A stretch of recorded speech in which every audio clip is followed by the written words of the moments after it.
യേശു കർത്താവാണെന്നും യേശു ദൈവമാണെന്നും ഞാൻ വിശ്വസിക്കുന്നു, ഞാൻ പ്രഖ്യാപിക്കുന്നു. യേശുവേ രക്ഷകനാ കർത്താവേ നാഥനേ, യേശുവേ രക്ഷകനാ കർത്താവേ നാഥനേ. 1 കൊരിന്തോസ് 15:27. 1 കൊരിന്തോസ് 15:27. ദൈവം സമസ്തവും അധീനമാക്കി തന്റെ പാദത്തിൻ കീഴാക്കിയിരിക്കുന്നു. അപ്പൊ യേശു എങ്ങനെയാണ് കർത്താവായെന്നാണ് 1 കൊരിന്തോസ് 15:26 പറയണത്. എങ്ങനെയാണ്? ദൈവം സമസ്തവും, നമ്മുടെ രോഗവും ക്ഷീണവും കടങ്ങളും വഴക്കും എല്ലാ തരത്തിലും നെഗറ്റീവ് പവേഴ്സും കുടുംബത്തിനും മന്ത്രവാദം എല്ലാ സംഭവവും ദൈവം സമസ്തവും പറഞ്ഞ് ദൈവം സമസ്തവും അവന്റെ പാദത്തിന്റെ കീഴിലാക്കിയിരിക്കുന്നു. അപ്പോഴേ ക്രിസ്തു കർത്താവാകണത് അങ്ങനെയാണ്. അപ്പം നമ്മൾ എന്താ ചെയ്യണത്? യേശു കർത്താവാണെന്ന് അധരം കൊണ്ട് നമ്മൾ ഏറ്റുപറയുകയാണ്. അപ്പം യേശു കർത്താവാണെന്ന് അധരം കൊണ്ട് ഏറ്റുപറയുമ്പോൾ നമ്മുടെ മുമ്പിലുള്ള ഏറ്റവും അതർ ഗോഡ്സിനെ ഡിസ്പെൽ ചെയ്യണതാണ് പിന്നീട് ഒരു ഓപ്ഷനുള്ളത്. അതർ ഗോഡ്സിനെ നമ്മൾ ഡിസ്പെൽ അതർ ഗോഡ്സ് എന്ന് പറഞ്ഞാൽ വേറെ ദൈവങ്ങൾ എന്ന് പറയുമ്പോൾ നിങ്ങളവർക്ക് ഇവിടെ ഹിന്ദുക്കൾ ഇരിപ്പുണ്ട്, മറ്റു തരത്തിലുള്ള പല ആൾക്കാർ ഇരിപ്പുണ്ട്. ഞാൻ ആ മതപരമായിട്ട് വേറെ ദൈവമെന്ന് പറയുകയല്ല. ഞാനിവിടെ അതർ ഗോഡ്സ് എന്ന് പറയുമ്പോൾ മനുഷ്യൻ ദൈവത്തെക്കാൾ പ്രാധാന്യം കൊടുക്കുന്ന പൊന്ന്, അതുപോലെ തന്നെ പണം, ചിലരുമായിട്ടുള്ള ബന്ധങ്ങൾ, ചില വ്യക്തികൾ, ഇത് നമ്മൾ എന്തുകൊണ്ടാണ് ഇതുപോലെയുള്ള വ്യക്തികൾക്ക് ആത്മീയ കാര്യങ്ങൾക്ക് ബൈബിളല്ലാതെ വേറെ വ്യക്തികൾ നമ്മളെ ഉപദേശിക്കാൻ നിങ്ങൾ അനുവദിക്കരുത്. എന്താ കാര്യം? അവർ അതർ ഗോഡ്സിൽപ്പെട്ട ആളാണ്, വേറെ ദൈവമാണ്. കാരണം ദൈവത്തിനെ ഡീത്രോൺ ചെയ്തിട്ട് ഇവർ ദൈവമല്ലാത്തതിനെ ദൈവമായിട്ട് വെച്ചുകൊണ്ട് ആണ് നിങ്ങളെ അതിലേക്ക് അടുപ്പിച്ചുകൊണ്ടിരിക്കുന്നത്. അത് മനസ്സിലാക്കാനുള്ള കോമൺ സെൻസ് നിങ്ങൾക്ക് വേണം. അപ്പോൾ യേശു കർത്താവാണെന്ന് അധരം കൊണ്ട് ഏറ്റു പറയുമ്പോൾ യേശുവിൻ്റെ സ്ഥാനത്ത് പ്രാധാന്യം വരുന്ന പല വ്യക്തികളെയും സംഭവങ്ങളെയും പ്രസ്ഥാനങ്ങളെയും ഗുഡ് ബൈ പറയണം. അതാണ് വിഷയം. അതൊരു വേർപാട് ജീവിതമാണ്. ഈ യേശുവിനെ സ്വീകരിക്കുന്നതിന് നല്ല വേർപാട് വേണ്ടി വരും. യേശുവിനെ സ്വീകരിക്കുന്ന, അല്ലാതെ അതുകൊണ്ട് ഈശോ തന്നെ പറഞ്ഞിട്ടുണ്ട്, ദൈവത്തെയും മാമോനെയും ഒരുമിച്ച് സേവിക്കുക സാധ്യമല്ല. അതാണ് വിഷയം. Take the word of God. ശ്രുതിക്കട്ടെ. Hallelujah, hallelujah, hallelujah, hallelujah. യേശുവേ നന്ദി, hallelujah, hallelujah, hallelujah, hallelujah, hallelujah. Mathayi 6:24. Mathayi 6:24. 2 യജമാനന്മാരെ സേവിക്കാൻ ആർക്കും സാധിക്കുകയില്ല. ഒന്നുകിൽ ഒരുവനെ ദ്വേഷിക്കുകയും അപരനെ സ്നേഹിക്കുകയും ചെയ്യും, അല്ലെങ്കിൽ ഒരുവനെ ബഹുമാനിക്കുകയും അപരനെ നിന്ദിക്കുകയും ചെയ്യും. ദൈവത്തെയും മാമോനെയും സേവിക്കാൻ നിങ്ങൾക്ക് സാധിക്കുകയില്ല. അപ്പോൾ ഇതേ വിഷയം എന്ന് വെച്ച് കഴിഞ്ഞാൽ ഇവിടെ ഒരു പ്രോബ്ലം വരണത്, ദൈവത്തെ സേവിച്ചാൽ മാമോന് വലിയ പ്രശ്നങ്ങളൊന്നുമില്ല. പക്ഷെ മാമോനെന്ന് പറയുന്ന ഇതര ദൈവം, അതായത് ആ ദൈവത്തിൻ്റെ സ്ഥാനത്ത് വരുന്ന ഫേക്ക് ഗോഡ്, പൊയ് ദൈവം, അത് പവറാകാം, ചില വ്യക്തികളാകാം, ചില നിരീശ്വര സങ്കല്പമുള്ള ആൾക്കാരാകാം. ഇപ്പം നിൻ്റെ ഭർത്താവ് കുമ്പസാരിക്കണില്ല. അയാളൊരു ഫേക്ക് ഗോഡാണ് ശരിക്കും പറഞ്ഞാൽ. അയാൾ എന്തുകൊണ്ട് കുമ്പസാരിക്കണില്ല? പിന്നെ ആത്മീയ കാര്യങ്ങൾ അയാൾ പറയുന്നത് നിങ്ങൾക്ക് സ്വീകാര്യമല്ല ശരിക്കും പറഞ്ഞാൽ. നിൻ്റെ ഭർത്താവ് നീ പറഞ്ഞിട്ട് കുമ്പസാരിക്കണില്ല. ഇനി നിൻ്റെ ഭർത്താവിനോട് കുമ്പസാരിക്കണമെന്ന് പറയാനുള്ള ധൈര്യം നിനക്കില്ല. അപ്പോൾ ആരാണ് നീ സേവിക്കണത്? അവിടെയാണ് വിഷയം വന്നത്. നിൻ്റെ ഭർത്താവിനോട് കുമ്പസാരിക്കും മനുഷ്യ എന്ന് പറയാനുള്ള ഗട്ട്സ് നിനക്കില്ല. അപ്പം നീ അയാളുടെ തിന്മകളെ നീ അറിയാതെ അംഗീകരിക്കുന്നു. ഇനി അയാളെ കുമ്പസാരിച്ചാലും കുഴപ്പമില്ല, നിനക്ക് പുലിവാൽ ഉണ്ടാക്കാതിരുന്നാൽ മതിയെന്നുള്ള ഒരു അഡ്ജസ്റ്റ്മെൻറ്റിലാണ് നീ പോണത്. മനസ്സിലായില്ലേ? അയാളെ കുമ്പസാരിച്ചാലും കുഴപ്പമില്ല, വീട്ടിൽ കുഴപ്പം ഉണ്ടാക്കാതിരുന്നാൽ മതി, ആ ഒരു ധാരണയിലാണ്. നിലപാടെന്താണ്? ഈശോയുടെ നാമത്തെ പ്രതി വീട്ടിൽ ഇത്തിരി കുഴപ്പമുണ്ടായാലും കുഴപ്പമില്ല, ക്രിസ്തുവിന് വേണ്ടി ഒരു നിലപാടെടുക്കാൻ നിനക്ക് കഴിയണം. അതാണ് വിഷയം വരണത്. ഇതെന്ന് പറഞ്ഞാൽ എന്തുകൊണ്ടാണ് ഇങ്ങനെ വരണമെന്ന് വെച്ച് കഴിഞ്ഞാൽ, ഈ ഒരുമിച്ച് സേവിക്കുക സാധ്യമല്ല എന്ന് പറയുന്ന നിലപാടിൽ നിന്നാണ്.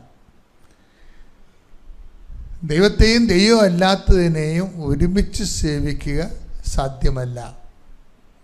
അപ്പോൾ ഉടമ്പടി എന്ന് പറയുമ്പോൾ നിങ്ങൾ കൊണ്ടുവന്ന് ഉപ്പ് കൊണ്ടുവന്ന് എവിടെയെങ്കിലും സ്കാനിങ് ബോർഡിൻ്റെ താഴെ കൊണ്ടുവന്ന് വിട്ട് വിശ്വപ്രമാണം ചെല്ലണ ചെറിയ പ്രയോഗം മാത്രമല്ല, അതൊരു നിലപാടാണ്. ദൈവത്തിന് നിങ്ങളുടെ നിലപാടിലാണെന്ന് ദൈവത്തിന് തോന്നിയാൽ, നിങ്ങളെ ഉടമ്പടിയുടെ പവർ നമ്മൾ എംപവർ ചെയ്യണത് പലപ്പോഴും നിലപാടിലൂടെയാണ്. ഒരാളിൻ്റെ നിലപാട് ഉടമ്പടിക്ക് പ്രധാനം കൊടുത്തുകൊണ്ടുള്ള ഒരു ജീവിതമാണെങ്കിൽ അതൊരു നിലപാടാണ്.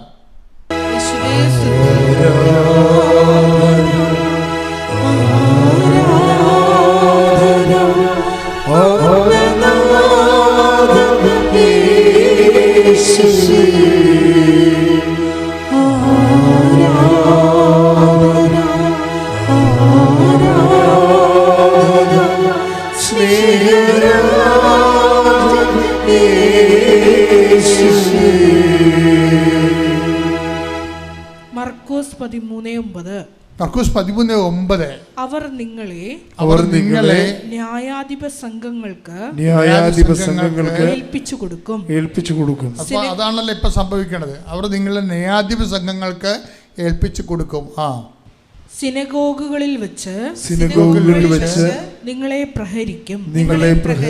ദേശാധിപതികളുടെയും രാജാക്കന്മാരുടെയും മുമ്പാകെ എനിക്ക് സാക്ഷ്യം നൽകാൻ നിങ്ങൾ നിൽക്കും. ഇതൊക്കെ നിങ്ങൾക്ക് സാക്ഷ്യം നൽകാനുള്ള അവസരമായിരിക്കും. അപ്പം നമുക്ക് എന്തെങ്കിലും തരത്തിലുള്ള നമ്മുടെ വിശ്വാസത്തിനെതിരെ ഒരു സിറ്റുവേഷൻ ക്രിയേറ്റ് ചെയ്യപ്പെടുമ്പോൾ, ചിലപ്പോൾ അവിടെ മീഡിയ റീച്ചിന് വേണ്ടിയാകും, അല്ലെങ്കിൽ സഭയെ തന്ത്രപരമായിട്ട് ഉപദ്രവിച്ചുകൊണ്ട് രാഷ്ട്രീയ നേട്ടം ഉണ്ടാക്കാനാകും. ഇതെല്ലാം ഇലക്ഷൻ്റെ ഒരു ടൈമിനാണ് ഇതെല്ലാം പൊങ്ങി വരണമെന്ന് ഓർക്കണം. അപ്പം നമ്മളെ സഹായിക്കാമെന്നും പറഞ്ഞ് നമ്മുടെ കൂടെ നിൽക്കുന്ന ആൾക്കാർക്ക് പോലും അവർ തന്നെയായിരിക്കും നമ്മളെ ഏറ്റവും ഉപദ്രവിക്കാൻ വേണ്ടി സാത്താൻ ഉപയോഗിക്കുന്ന ആൾക്കാർ. പക്ഷേ ഇതൊക്കെ എന്താണ് വിശ്വാസികളെ സംബന്ധിച്ചിടത്തോളം എന്താണ് അത് ശരി ഇത് ശരി വേണമെന്ന് പറയുന്ന സമയമല്ലത്. മറിച്ച് എന്താണ് വിശുദ്ധമായ ജീവിതം നയിച്ചുകൊണ്ട് ഇതെല്ലാം നിങ്ങൾക്ക് സാക്ഷ്യം വഹിക്കാനുള്ള അവസരമായിരിക്കും. ശ്രദ്ധിക്കട്ടെ. Hallelujah hallelujah hallelujah hallelujah hallelujah hallelujah hallelujah ആരാധന ആരാധന ആരാധന ആരാധന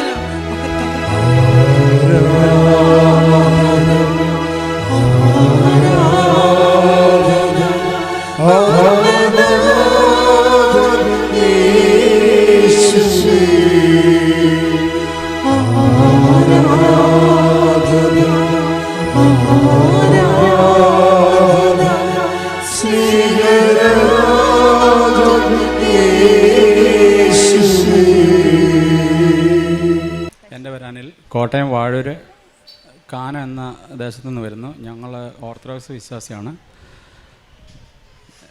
എന്നെ ഇവിടെ നിർത്തുവാനായിട്ട് ഇടവരുത്തിയ എൻ്റെ മാതാവിനും തിരുക്കുമാരനും കോടാനുകോടി നന്ദി ഞാൻ അർപ്പിക്കുന്നു. എനിക്കിപ്പം 54 വയസ്സോളമായി.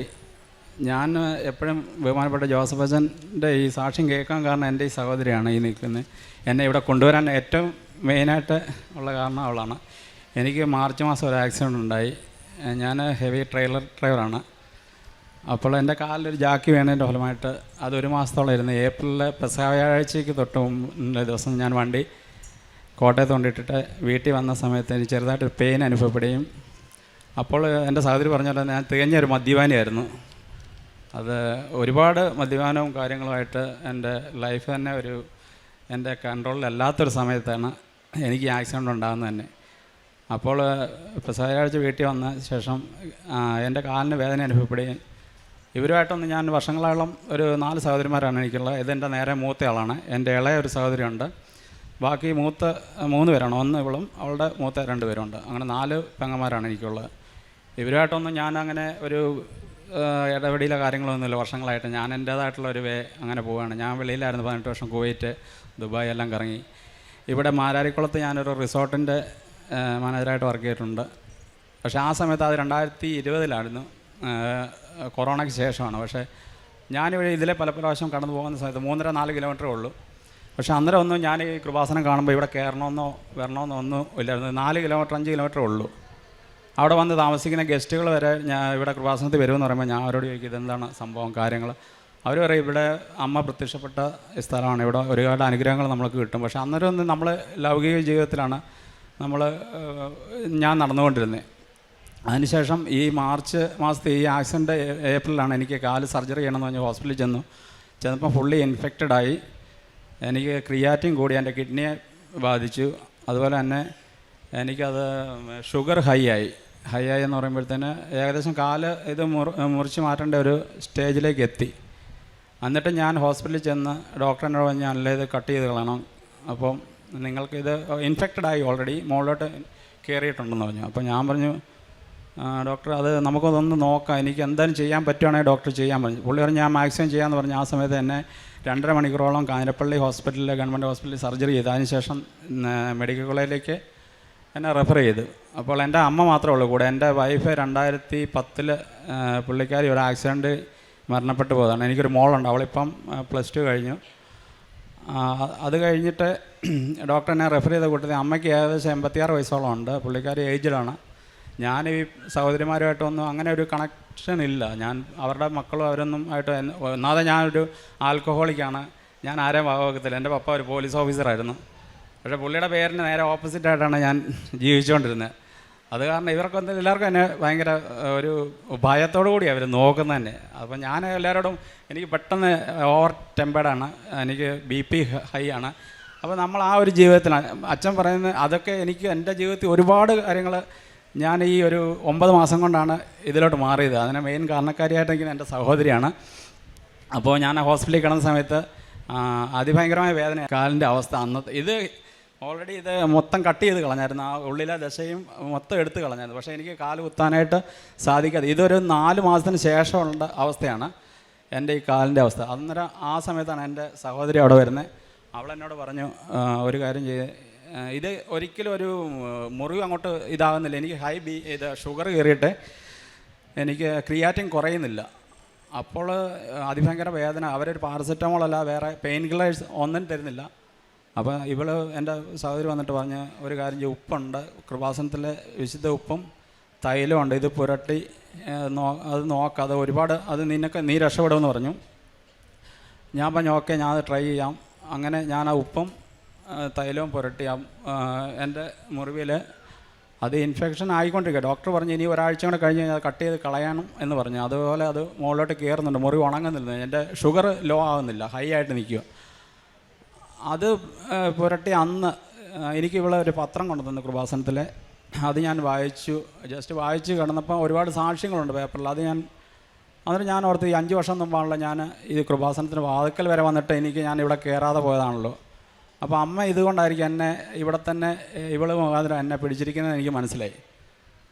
അപ്പം ഞാൻ അന്ന് രാത്രി നല്ലതായിട്ട് ഉറങ്ങി. എനിക്ക് വേദനയില്ലാതെ ഞാൻ കിടന്ന് ഉറങ്ങുവാണ്. അപ്പോൾ ഞാൻ അതിന് മുമ്പ് പറയുമ്പോൾ ഞാനൊരു ആൽക്കഹോളിക്കാണെന്ന് ഞാൻ പറഞ്ഞു.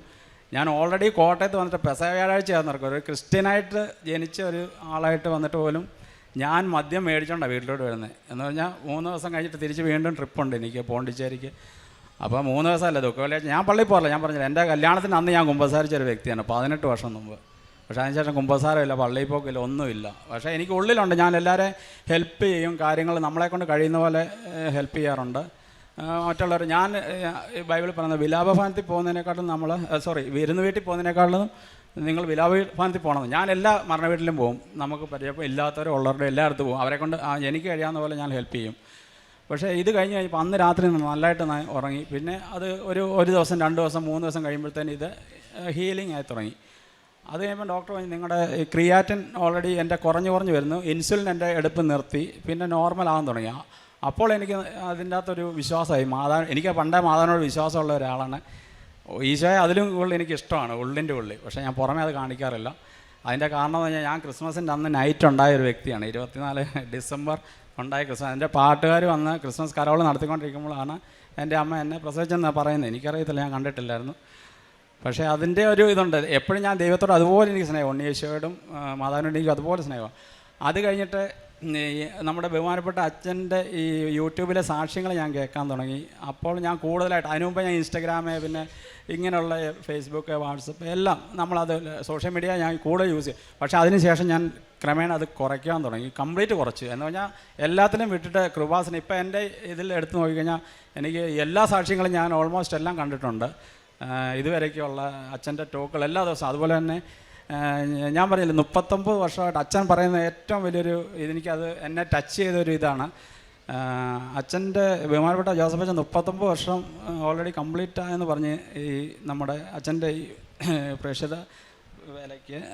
പക്ഷേ ഈ 39 വർഷമായിട്ട് ഞാൻ നേരെ ഓപ്പോസിറ്റായിരുന്നു. ഞാൻ യേശുവിനെ തിരയാതെ ഞാൻ നടന്ന ഒരു വ്യക്തിയാണ്. പക്ഷേ അതെന്നെ മാറ്റി നേരെ ഓപ്പോസിറ്റ് ഇവിടെ കൊണ്ടുവന്നതിൽ എൻ്റെ സഹോദരിക്ക്, അവളാണ് എന്നെ അതിനൊരു കാരണക്കാരൻ. പക്ഷേ അതിലും മെയിനായിട്ട് ഞാൻ എൻ്റെ അമ്മയാണ്, എൻ്റെ സഞ്ചാരി അമ്മ എന്നെ ഇവിടെ കൊണ്ടുവന്നു. അതുപോലെ ഈശോപ്പ ഒരുപാട് അനുഗ്രഹം എനിക്ക് തരുന്നുണ്ട്. ഞാൻ 20-ാം തീയതിയാണ് എനിക്ക് ഓപ്പറേഷൻ ഡേറ്റ്. അതെല്ലാം എനിക്ക് കണക്ക് കൂട്ടുമ്പോൾ കാൽക്കുലേറ്റ് ചെയ്യുമ്പോൾ ഞാൻ അതിൻ്റെ അകത്തൊരു വലിയൊരു ഇത് കാണുന്നുണ്ട്. എന്നെ ഓപ്പറേഷൻ നടന്ന 20-ാം തീയതിയാണ്. അന്ന് ഞാൻ ഇത് കഴിഞ്ഞപ്പോഴത്തേന് ഞാൻ പറഞ്ഞു, എന്ന് എൻ്റെ കാല് കൊത്തി ഫസ്റ്റ് ഞാൻ 6 മാസത്തോളം ഞാൻ ബെഡ് റെസ്റ്റ് ആയിരുന്നു. എൻ്റെ കാല് പൊക്കി വെച്ച് നീര് കുറയുന്നില്ല, പക്ഷേ ഹീലിംഗ് ആകുന്നുണ്ട്. ഞാൻ പ്രാർത്ഥനയും കാര്യങ്ങളുമായിട്ട് യൂട്യൂബിൽ സാക്ഷ്യം കേൾക്കുന്നുണ്ട്, കൃപാസനത്തിലെ പ്രാർത്ഥന എല്ലാം കേൾക്കുന്നുണ്ട്. ഞാൻ പറഞ്ഞു, എന്ന് എൻ്റെ കാല് കുത്തി ഞാൻ നടക്കുന്ന അന്ന് ആദ്യം ഞാൻ കൃപാസനത്തിൽ വരും, ഉടമ്പടി എടുക്കുമെന്ന് പറഞ്ഞു ഫസ്റ്റ്. അപ്പോൾ തന്നെ ഞാൻ മേടിച്ച് വെച്ച ആ കുപ്പിയെല്ലാം ഞാനത് എടുത്ത് ഡിസ്പോസ് ചെയ്തു. എൻ്റെ സിഗരറ്റ് പാക്കറ്റ് എല്ലാം അന്ന് തന്നെ കളഞ്ഞു. ഇപ്പോൾ 9 മാസമായിട്ട് ഞാൻ അതുപോലെ ഒരു വിശ്വാസത്തിലാണ്. ഇവർക്കെല്ലാം, എൻ്റെ സഹോദരിമാരെല്ലാം, അവരുടെ മക്കളും എല്ലാം എന്നെ കാണാനും അതുപോലെ ഇപ്പോഴും അവർ അങ്കിളെന്ന് വിളിച്ച് എൻ്റെ അടുത്ത് വരുന്നുണ്ട്. എല്ലാവരും വളരെ എന്നോട് അത്രയ്ക്കും, നമ്മുടെ നാട്ടുകാർക്ക് പോലും എന്നോട് ഇതാണ്, ഞാൻ എങ്ങനെ ഇങ്ങനെ ആയിപ്പോകുന്ന പോലും അവർക്കറിയത്തില്ല. ഞാൻ അതുപോലെ ഒരു വ്യക്തിയായിരുന്നു. ഞാൻ മാറ്റം വന്നെന്ന് ഒരുപാട് എന്നെ മാറ്റി. പിന്നെ എനിക്കുണ്ടായ വേറെ ഇതെന്ന് പറഞ്ഞാൽ, ഇപ്പം അത് കഴിഞ്ഞിട്ട് ഞാൻ വന്നിരിക്കുന്നത് 20-ാം തീയതിയാണ് ഇവിടെ വന്ന്, 10-ാം മാസം 20-ാം തീയതി, ഒക്ടോബർ, നവംബർ, ഡിസംബർ, ഒക്ടോബറിലാണ് 20-ാം തീയതി ഇവിടെ വന്ന് ഉടമ്പടി എടുക്കാൻ. എൻ്റെ ഓപ്പറേഷൻ നടന്നതും 20-ാം തീയതി, ഇവിടെ വന്ന് ഉടമ്പടി എടുത്തത് 20-ാം തീയതി. അപ്പോൾ അത് കറക്റ്റായിട്ട് എല്ലാ ഇതിലും ഞാൻ എൻ്റെ ഈശോപ്പയ്ക്കും മാതാവിനും ഒരുപാട് ഞാൻ അതുപോലെ എനിക്ക് ആവുന്നത്രയും ഞാൻ ആൾക്കാരെ ഞാൻ ഹെൽപ്പ് ചെയ്യാറുണ്ട്, എന്നെക്കൊണ്ട് പറ്റുന്ന പോലെ. പക്ഷേ ഞാൻ അന്ന് നല്ലൊരു വ്യക്തിയായിരുന്നു. പക്ഷേ എന്നെ മദ്യപാനവും ഇതുകൊണ്ടായിരിക്കണം ഞാൻ ഇങ്ങനെ വേർതിരിഞ്ഞ് പോയെന്നുള്ളതാണ്. അതാണ് ഞാൻ പറഞ്ഞത്. അൾത്താരപാലനായിട്ട് ഞാൻ ശുശ്രൂഷയ്ക്ക് കയറിയുന്ന ഒരു വ്യക്തിയാണ് 14 വയസ്സ് വരെ. 14 വയസ്സിന് ശേഷമാണ് ഞാൻ ഇതുപോലെ ആയിപ്പോയത്. എന്നെ ഒരുപാട് ഇതുപോലെ എന്നെ ഇങ്ങനെ പിടിച്ചു കൊണ്ട് നിർത്തിയിരിക്കുന്ന എൻ്റെ അമ്മ മാതാവാണ്. കൃപാസനത്തെക്കുറിച്ച് എനിക്ക് ഒരുപാട് പറയാനുണ്ട്. ഒരുപാടെന്ന് പറഞ്ഞാൽ, പ്രത്യേകിച്ച് നമ്മൾ പലരോടും പേപ്പർ കൊടുക്കുമ്പോൾ ഞാൻ അങ്ങനെ പേപ്പർ കൊടുക്കാറില്ല. ഞാൻ മെയിനായിട്ടെന്ന് പറഞ്ഞാൽ, എനിക്ക് അറിയാത്തൊരു കേസിന് എൻ്റെ പപ്പ ഇരുന്ന സ്റ്റേഷനിൽ ഞാൻ കിടന്നിട്ടുണ്ട്, ജയിലിൽ. എന്ന് പറഞ്ഞാൽ പുള്ളി അത് പോസ്റ്റ് ഇരുന്ന സ്റ്റേഷനിൽ, ചാർജായിട്ട് ഇരുന്ന സ്റ്റേഷനിൽ ഞാൻ അറിയാത്തൊരു കുറ്റത്തിന്, എന്ന് പറഞ്ഞാൽ മദ്യപാനം മുഖാന്തരം ഇതായിട്ട് ഞാൻ പെട്ടുപോയിട്ടുണ്ട്. അതാണ് ഞാൻ പറഞ്ഞത്, മദ്യം നമ്മളെ കൊണ്ട് പെടുത്തു. എല്ലാ കാര്യത്തിലും നമ്മൾ ചെറിയ അയ്യാത്ത തെറ്റ് പോലും നമ്മൾ പെട്ടുപോകും. അങ്ങനെ പോയി കിടന്നിട്ട് ഞാൻ ജയിലിൽ പോയിട്ടുണ്ട് 14 ദിവസം, റിമാൻഡിൽ കിടന്നിട്ടുണ്ട്. അപ്പോൾ എൻ്റെ പപ്പ ഒരു പോലീസ് ഓഫീസറായിട്ട്, ഇവർക്കെല്ലാം അത് നാണക്കേടായിരുന്നു, എൻ്റെ സഹോദരിമാർക്കല്ല. എനിക്ക് സെലക്ഷൻ കിട്ടിയ ഒരു വ്യക്തിയാണെന്ന് പറഞ്ഞത്. പോലീസിൽ 20-ാമത്തെ വയസ്സിൽ എനിക്ക് സെലക്ഷൻ കിട്ടിയിട്ട് പപ്പ ഇരുന്ന സമയത്ത് എനിക്കത് വേണ്ടാന്ന് പറഞ്ഞിട്ട് ഞാൻ ഇട്ടിട്ട് പോയ ആളാണ്. അപ്പോൾ ആ കിടന്ന് ഞാൻ നേരെ ജയിലിൽ വരെ വന്ന് കിടന്ന്. അതുപോലെ ഒരുപാട് എന്നെ വിട്ട് കളഞ്ഞിട്ട് അവിടുന്ന് എന്നെ പിടിച്ചുകൊണ്ട് മുടിയനായ പുത്രനെ തിരിച്ചു കൊണ്ടുവന്നിരിക്കുക പിതാവ്. എന്നെ ഇവിടെ നിർത്തിയതിന് ഒരുപാട് ഞാൻ നന്ദി പറയുന്നു, 1000 നന്ദി പറയുന്നു. എനിക്ക് ഈ പ്രത്യക്ഷീകരണ സാക്ഷിയായിട്ട് തന്നെ എൻ്റെ ജീവിതം മുഴുവൻ നിലനിർത്തണമെന്ന് ഒരൊറ്റ ഇതേ ഉള്ളൂ. ഞാൻ 6 നിയോഗം ഇവിടെ ഞാൻ വെച്ചിട്ടുണ്ട്. പക്ഷേ എനിക്കുള്ളതെന്ന് പറഞ്ഞു കഴിഞ്ഞാൽ ഞാൻ 20-ാം തീയതി ഉടമ്പടി എടുത്ത് എനിക്ക് 28-ാം തീയതി നൈറ്റ്, അന്ന് ഒക്ടോബർ 28-ാം തീയതി നൈറ്റ് ഞാൻ കിടക്കുമ്പോൾ എനിക്കൊരു വിളി കേൾക്കാം. രാത്രി 2 മണിയായപ്പോൾ മുറ്റത്തുകൂടെ മാതാവ് നടക്കുകയാണ്. മാതാവ് കറക്റ്റായിട്ട് ഞാൻ കാണുന്നുണ്ട്. മാതാവ് നീല അങ്കി ധരിച്ചിട്ട് മുറ്റത്തോടെ ഞങ്ങളുടെ മുറ്റം വഴി ഇങ്ങനെ നടക്കുന്നുണ്ട് രാത്രി 2 മണിക്ക്. അപ്പോൾ ഞാൻ ഉറക്കത്തില്ല, പക്ഷേ ഞാൻ മാതാവിനെ വിളിക്കുന്നുണ്ട്. അപ്പോൾ എന്നെ എടാ അനില്ല എന്നാണ് വിളിച്ചത്. അതാണ് ഞാൻ ഓർക്കുന്നത്, മാതാവ് അങ്ങനെയൊക്കെ വിളിക്കുമെന്ന് ഞാൻ ആദ്യമായിട്ട് കേൾക്കുന്നത്. എടാ അനില്ലെന്ന് വിളിച്ചു. അപ്പോൾ ഞാൻ ഇതുപോലെ തെറ്റി നടന്നുകൊണ്ടായിരിക്കും എന്നെ പിടിച്ച് നിർത്തിക്കുന്നത്. അതുപോലെ തന്നെ 1 മാസം കഴിയുമ്പോൾ ഞാനിവിടെ വന്നപ്പം ഇവിടെ ചോദിച്ചു, ഓഫീസിൽ ചോദിച്ചു എനിക്ക് അച്ഛനെ ഒന്ന് കണ്ട് ബ്ലെസ്സിങ് എടുക്കാൻ പറ്റുമോ? അപ്പോൾ പറഞ്ഞില്ല, 3 മാസം കഴിയണമെന്ന് പറഞ്ഞു, നിങ്ങളത് ഉടമ്പടി പൂർത്തിയാക്കണം. പക്ഷേ ഞാൻ കറക്റ്റായിട്ട് അതെല്ലാം കണ്ടിന്യൂ ചെയ്യുന്നുണ്ട്. അതിനുശേഷം ഞാൻ കഴിഞ്ഞ മാസമാണ് ഇവിടെ വന്നിട്ട് പോയത്. അതുപോലെ 7-ാം തീയതി ഇവിടെ അമ്മ പ്രത്യക്ഷപ്പെട്ട ഇവിടെ ഞാൻ വന്നിട്ട് രാവിലെ 8 മണിക്ക് വന്ന ഞാൻ 1:30 ആയപ്പോഴാണ് ഇവിടെ കയറി അമ്മയുടെ അമ്മയുടെ ബ്ലെസ്സിങ് എനിക്ക് കിട്ടിയത്. എന്നിട്ട് പോലും എനിക്ക് ചൂട് സഹിക്കാനായിട്ടുള്ള എനിക്ക് എങ്ങനെയാണെന്നത്, അല്ലെങ്കിൽ ഞാൻ ഒരു 10 മിനിറ്റ് പോലും ഞാൻ വെയിലത്ത് നിൽക്കുന്ന ഒരു വ്യക്തിയല്ല. പക്ഷേ എനിക്ക് അതെല്ലാം തന്ന് എന്നെ ഇവിടെ വരെ എത്തിച്ച് ഈ നിമിഷം വരെ എന്നെ ഇങ്ങനെ നിർത്തിയിട്ടുണ്ട് എൻ്റെ അമ്മ. എന്ത് പറഞ്ഞാലും എനിക്ക് തീർച്ചയായിട്ടും എനിക്ക് എൻ്റെ ഉള്ളിൽ നിന്നുള്ള കാര്യങ്ങളാണ്. അതുപോലെ എൻ്റെ കാലിപ്പോൾ നിങ്ങൾക്ക് കാണാൻ പറ്റും, ഇതുപോലെയാണ് ഹീലിംഗ് ആയിട്ടുണ്ട്. മൊത്തമായിട്ട് ഫുള്ള് ഹീലിംഗ് ആയി, കംപ്ലീറ്റ് ഇതായി എനിക്ക് നടക്കാൻ പറ്റുന്നുണ്ട്. അതെൻ്റെ അമ്മ മാതാവ് തന്ന ഒരുപാട് അനുഗ്രഹമാണ്. ഇനിയും ഞാൻ അതുപോലെ തന്നെ എൻ്റെ അമ്മ മാതാവിനും തിരുക്കുമാരനും ഒരുപാട് എന്നെക്കൊണ്ട് ആവുന്ന പോലെ ഞാൻ പ്രേക്ഷിത പ്രവർത്തനം ചെയ്യുന്നുണ്ട്. മറ്റുള്ളവരോട് ഞാൻ പറഞ്ഞു കൊടുക്കാറുണ്ട്, എൻ്റെ കാല് കാണിക്കാറുണ്ട്. ഒരുപാട് പേരെ ഞാൻ എൻ്റെ വഴിയായിട്ട് തന്നെ ഇവിടുത്തെ കൃപാസനത്തിൻ്റെ അമ്മയുടെ പ്രത്യക്ഷീകരണ സാക്ഷികളാക്കുവാൻ വേണ്ടി ഞാൻ ഒരുപാട് കാര്യങ്ങൾ മുന്നോട്ട് പോയിട്ടുണ്ട്. അവരെല്ലാം എൻ്റെ കൂടെ വരുന്നുണ്ട്, എൻ്റെ ഇത് കണ്ടിട്ട്, സാക്ഷ്യം കണ്ടിട്ട് തന്നെ.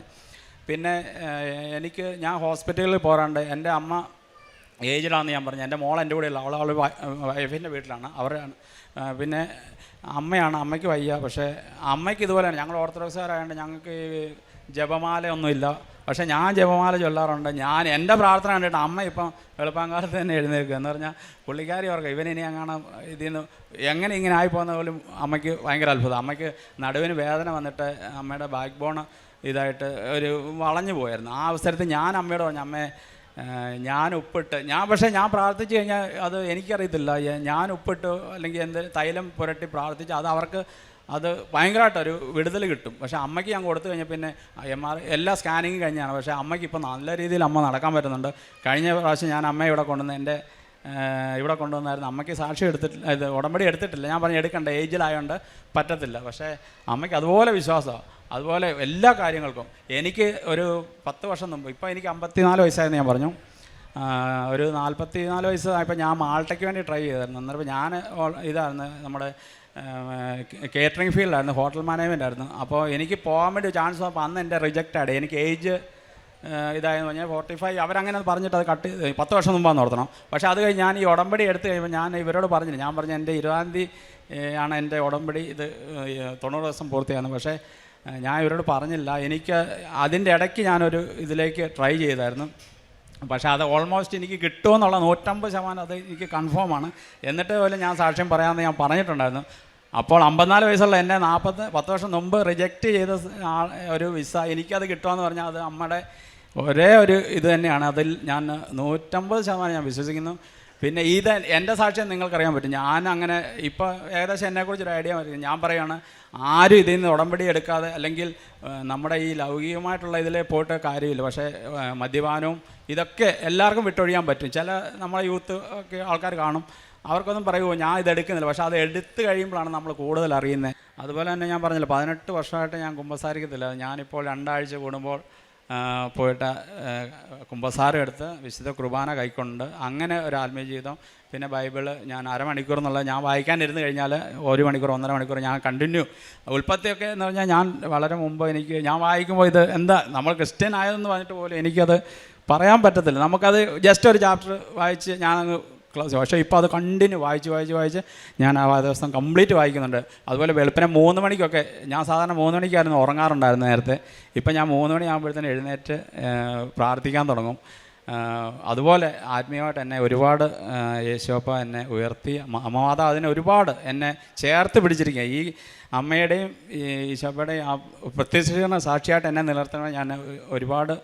ഞാൻ എന്നും ഈ നിമിഷം, ഈ ആൾത്താരെ നിൽക്കുന്ന ഈ നിമിഷം തന്നെ ഞാൻ നിയോഗങ്ങളിലല്ല, ഞാൻ എന്നെ വിശുദ്ധീകരണത്തിൻ്റെ ഒരു സാക്ഷിയാക്കിയിട്ട് എൻ്റെ ജീവിതം എന്നും അങ്ങനെ തന്നെ മുന്നോട്ട് പോകണം. മരിക്കുന്നവരെ അമ്മയുടെ സാക്ഷിയായിട്ട് എന്നെ നിലനിർത്തണമെന്ന് ഞാൻ പ്രാർത്ഥിക്കുന്നു. കോടതികളിൽ എന്ന് പറഞ്ഞാൽ ഞാൻ ജയിലിൽ ഇതിൻ്റെ അകത്ത് പോയതുകൊണ്ട് ഞാൻ പറയുകയാണ്, കോടതി വഴിയാണ് ഞാൻ പോകുന്നത്. അവിടെ റിമാൻഡ് വരുന്ന ആൾക്കാർ, റിമാൻഡ് മീൻസ് കോർട്ടിലോട്ട് കൊണ്ടുവന്ന പ്രതികളുണ്ട്. ഞാൻ പോലീസുകാരുടെ കൊടുക്കും, പേപ്പർ കൊടുത്തിട്ട് ഞാൻ പറയും ഇത് കൃപാസനത്തിലാണ്. ഞാൻ കിടന്നുകൊണ്ടാണ് ഞാൻ പറയുന്നത്, എനിക്ക് നല്ല ഇതാണ്, നിങ്ങൾ ഉറപ്പായിട്ട് നിങ്ങളിത് വായിച്ചു കഴിഞ്ഞാൽ നിങ്ങളെ വിടുവിക്കും അമ്മ. ഏത് കുറ്റത്തിന്, നമ്മൾ ചെയ്യാത്ത കുറ്റത്തിന് ഞാൻ അകത്ത് പോയ വ്യക്തിയാണ്. അതുപോലെ കോടതികളിൽ, പിന്നെ ഹോസ്പിറ്റലിൽ, ഇങ്ങനെയുള്ള സ്ഥലങ്ങളിൽ ഞാൻ പേപ്പറുകൾ ഇവിടുന്ന് മേടിച്ചുകൊണ്ട് പോകുന്ന പത്രങ്ങൾ ഞാൻ വിതരണം ചെയ്യാറുണ്ട്. ഞാൻ എൻ്റെ അനുഭവം സാക്ഷ്യം പറഞ്ഞിട്ടാണ് ഞാൻ കൊടുക്കാറുള്ളത്. എന്നെ ഇതുപോലെ ഇതാക്കി തീർത്ത എൻ്റെ അമ്മാവനും തിരുക്കുമാരനും 1000 കോടി നന്ദി ഞാൻ അർപ്പിക്കുന്നു.